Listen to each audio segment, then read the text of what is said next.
Alors, comme vous pouvez le voir sur Internet, nous avons eu un café philo avec Christophe et Philippe Friedman, à ne pas distinguer, à ne pas confondre avec un autre Philippe qui n'a pas du tout le même profil. Et on retombe toujours les mêmes problèmes avec ce garçon, avec Friedman, parce que, qui est d'ailleurs juif d'origine polonaise, etc. Moi-même étant juif, comme on le sait, mais ça n'arrange pas les choses pour autant. Euh, Lui, il a une mentalité que j'appellerais féminine. C'est-à-dire, on lui dit par exemple, bon, vous avez eu des échos de ce que nous faisions dans les cafés philo, les échos de certaines personnes qui vous ont parlé de leurs sentiments, leurs ressentiments sur, sur cette émission, sur cette rubrique qui existe déjà depuis plus de 6 mois. Et vous n'êtes jamais allé écouter nos émissions. Une fois vous êtes venu comme ça, mais je veux dire, vous n'avez jamais visionné nos vidéos de manière régulière. Mais, par contre, vous accordez la plus grande importance à ce qui vous a été colporté, aux on-dit, aux réactions des uns et des autres. Moi, je vois ça, je vois là de la paresse intellectuelle et un manque une carence de la contextualisation. Contextualisation, parce que d'abord, il faut resituer les propos qui vous parviennent comme ça, propos d'arrière-plan, d'arrière-cour, qui vous parviennent, qu'il faut relativiser en prenant connaissance du contexte général de ce qui se fait dans notre cadre, et aussi la décontextualisation chronologique, parce qu'il faut toujours resituer les choses dans la chronologie. Et là encore, c'est un gros travail, la chronologie, vous vous rendez compte? Voilà, on a dit ça à tel moment, et pas à tel autre moment, et plus à tel autre moment. Ah, alors là, c'est trop demandé, n'est-ce pas? C'est trop demandé que d'exiger ce genre de rigueur. Hein. Et puis alors, en plus, si j'ajoute qu'il faut aussi se demander quel est le sens de tel mot employé à tel moment, alors là, c'est fini, ça. Alors là, c'est trop, ça, on va imposer. Hein. Donc, c'est un grand paresseux, ce monsieur Friedman.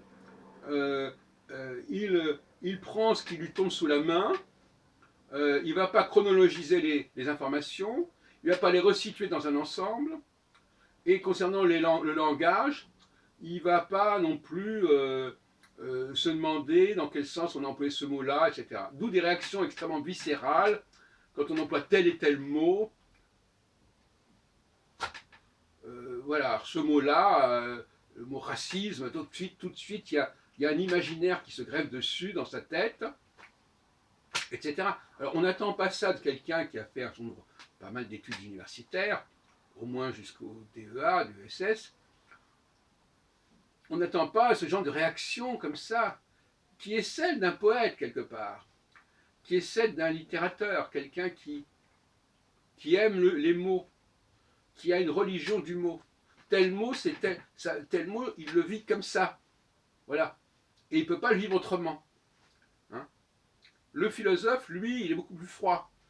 Ce mot-là, bon, vous l'avez employé, mais qu'est-ce que vous avez voulu dire quand vous l'avez employé? Qu'est-ce que ça signifie pour vous? Ah oui, mais alors là, c'est plus possible, vous comprenez. De même que le poète, lui, il emploie des mots, bah, tout le monde réagit avec, voilà, ce mot-là, voilà, ça déclenche l'imaginaire, ça déclenche des sensations. Donc, y a des gens qui ont un rapport sentimental avec le langage, et comme je disais en plaisantant à Philippe l'autre jour, je lui disais, mais votre bagage intellectuel, c'est celui que vous avez constitué quand vous étiez enfant.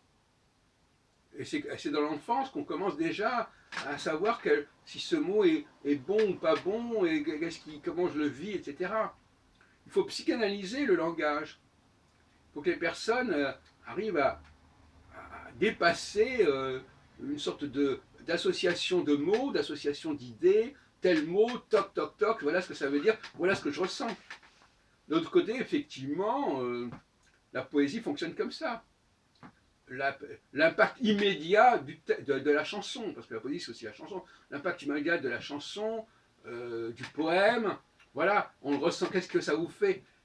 Voilà, là, je vous lis un texte, quelle impression ça vous fait? Un philosophe ne va jamais penser comme ça. On n'est pas en train de parler d'impression, de ressenti par rapport à un texte. D'abord, voilà, on prend le temps de comprendre, on prend le temps de prendre connaissance des arguments, d'en discuter. C'est ce que nous faisons dans nos cafés philo. On n'est pas là pour jouer avec les mots. Voilà, ce mot-là, ce mot-ci, voilà. Ah là là, celui-là, il a un poids, il a une dimension. Là, oh là là, ouh.